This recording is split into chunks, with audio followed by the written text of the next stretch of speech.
ಕನ್ಯಾಕುಮಾರಿ ಅಂದರೆ ಕೇವಲ ಭಾರತದ ಕೊನೆಯ ತುದಿ ಮಾತ್ರವಲ್ಲ, 3 ಮಹಾಸಾಗರಗಳು ಒಂದನ್ನೊಂದು ತಬ್ಬಿಕೊಳ್ಳುವ ಅದ್ಭುತ ಲೋಕ.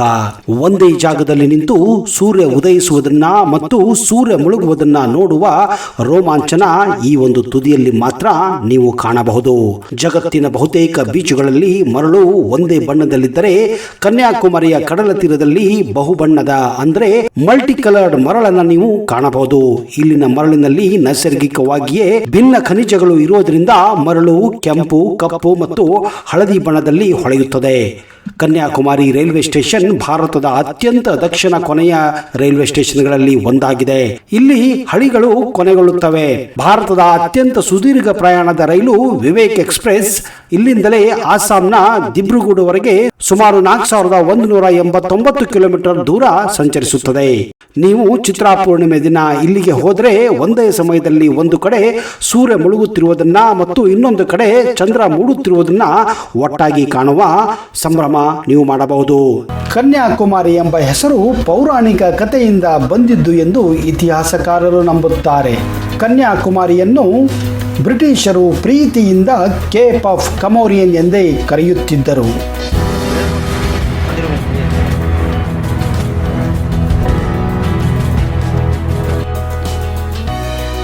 ಕನ್ಯಾಕುಮಾರಿ ಹಿಂದೂ ಮಹಾಸಾಗರ, ಬಂಗಾಳ ಕೊಲ್ಲಿ ಮತ್ತು ಅರಬ್ಬಿ ಸಮುದ್ರ ಸೇರುವಂತಹ ಸಂಗಮದಲ್ಲಿದೆ.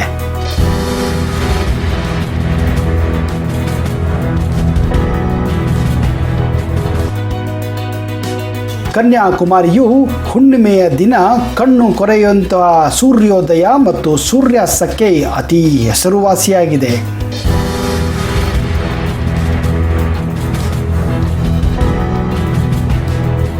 ಅಕ್ಟೋಬರ್ನಿಂದ ಫೆಬ್ರವರಿ ಅವಧಿಯು ಕನ್ಯಾಕುಮಾರಿಯ ಭೇಟಿಗೆ ಸೂಕ್ತವಾದ ಸಮಯವಾಗಿದೆ.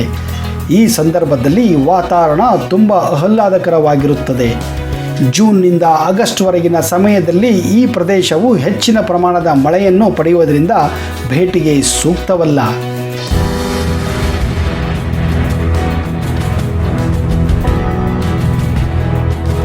ಕನ್ಯಾಕುಮಾರಿ ಕರ್ನಾಟಕ ರಾಜ್ಯದ ರಾಜಧಾನಿ ಬೆಂಗಳೂರಿನಿಂದ ಸುಮಾರು 665 ಕಿಲೋಮೀಟರ್ ದೂರದಲ್ಲಿದೆ. ಕನ್ಯಾಕುಮಾರಿಗೆ ತನ್ನದೇ ಆದ ರೈಲ್ವೆ ಸ್ಟೇಷನ್ ಕೂಡ ಇದೆ. ಇದರ ಕೋಡ್ ಬಂದ್ಬಿಟ್ಟು KAPE ಅಂದರೆ ಕೇಪ್. ಕನ್ಯಾಕುಮಾರಿಗೆ ಅತಿ ಹತ್ತಿರದ ವಿಮಾನ ನಿಲ್ದಾಣ ಎಂದರೆ ತ್ರಿವೇಂದ್ರಂ ಅಂತಾರಾಷ್ಟ್ರೀಯ ವಿಮಾನ ನಿಲ್ದಾಣ. ಇದು ಕನ್ಯಾಕುಮಾರಿಯಿಂದ ಸುಮಾರು 110 ಕಿಲೋಮೀಟರ್ ದೂರದಲ್ಲಿದೆ.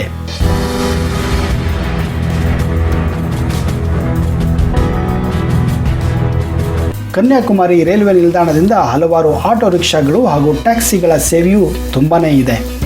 ಬನ್ನಿ ಸ್ನೇಹಿತರೆ, ಇವತ್ತಿನ ಈ ವಿಡಿಯೋದಲ್ಲಿ ನಿಮಗೆ ಕನ್ಯಾಕುಮಾರಿಯ 10 ಪ್ರಸಿದ್ಧ ಪ್ರವಾಸಿ ಸ್ಥಾನಗಳ ಪರಿಚಯ ಮಾಡಿಕೊಡ್ತಾ ಇದ್ದೀನಿ. ಕನ್ಯಾಕುಮಾರಿ ದೇವಸ್ಥಾನ. ಕುಮಾರಿ ಅಮ್ಮ ದೇವಸ್ಥಾನ ಅಥವಾ ಕನ್ಯಾಕುಮಾರಿ ದೇವಸ್ಥಾನ ಕನ್ಯಾಕುಮಾರಿ ಸಮುದ್ರ ತೀರದ ಹತ್ತಿರದಲ್ಲಿಯೇ ಇದೆ.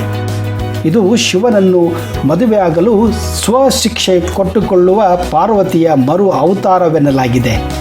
ಕನ್ಯಾಕುಮಾರಿ ಎಂಬ ಹೆಸರು ಕನ್ಯಾ ಮತ್ತು ಕುಮಾರಿ ಎಂಬ 2 ಪದಗಳ ಸಂಯೋಗವಾಗಿದ್ದು, ಕನ್ಯಾ ಎಂದರೆ ಕನ್ನಿಕೆ, ಕುಮಾರಿ ಎಂದರೆ ಹುಡುಗಿ ಎಂದರ್ಥವಾಗಿದೆ.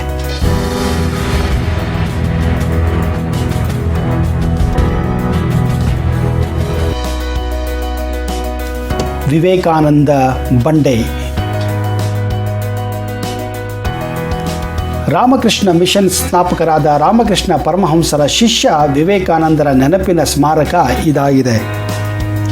ವಿವೇಕಾನಂದ ಕಲ್ಲಿನ ಸ್ಮಾರಕವನ್ನು 1990ರಲ್ಲಿ ನೀಲಿ ಮತ್ತು ಕೆಂಪು ಗ್ರಾನೈಟ್ಗಳನ್ನು ಬಳಸಿ ಕಟ್ಟಲಾಗಿದೆ.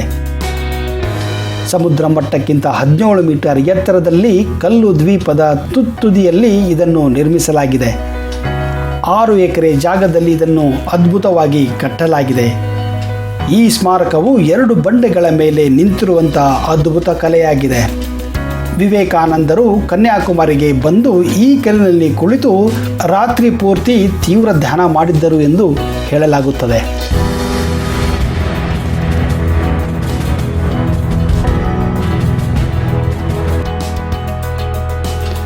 ಕನ್ಯಾಕುಮಾರಿ ಕಡಲ ತೀರ. ಭಾರತದ ದಕ್ಷಿಣ ಭಾಗದಲ್ಲಿ ಕನ್ಯಾಕುಮಾರಿ ಬೀಚ್ ಸುಂದರವಾದ ಬಣ್ಣ ಬದಲಾಯಿಸುವ ಕಡಲ ತೀರಗಳನ್ನು ಹೊಂದಿದೆ. 3 ಜಲಮೂಲಗಳ ಸಂಗಮ ಮತ್ತು ಧಾರ್ಮಿಕ, ಐತಿಹಾಸಿಕ ಮತ್ತು ಆಧ್ಯಾತ್ಮಿಕ ಹಿತಾಸಕ್ತಿಗಳ ಸ್ಥಳಗಳು ಭಾರತದ ವಿಲಕ್ಷಣ ತಾಣಗಳಲ್ಲಿ ಇದು ಒಂದಾಗಿದೆ.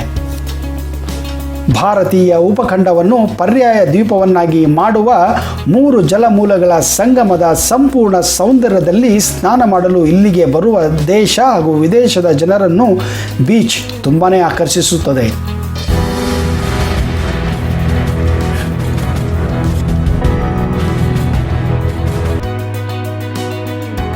ತಿರುವುಳ್ಳವರ್ ಪ್ರತಿಮೆ. ಈ ಪ್ರತಿಮೆಯು ಕನ್ಯಾಕುಮಾರಿಯ ಮುಖ್ಯ ಹೆಗ್ಗುರುತುಗಳಲ್ಲಿ ಒಂದಾಗಿದೆ. ಈ ಪ್ರತಿಮೆಯು ಕಲ್ಲಿನಿಂದ ಮಾಡಿದ ಅತಿ ದೊಡ್ಡ ಪ್ರತಿಮೆಯಾಗಿದ್ದು, ಜನಪ್ರಿಯ ಸಂತ ತಮಿಳಿನ ಕವಿ ತಿರುವುಳ್ಳವರ್ ಅವರ ಪ್ರತಿಮೆಯಾಗಿದೆ. ಇದರ ಎತ್ತರ ಸುಮಾರು 133 ಅಡಿಯಾಗಿದೆ. ಇದು ವಿವೇಕಾನಂದ ಸ್ಮಾರಕದ ಪಕ್ಕದಲ್ಲಿಯೇ ಇದೆ.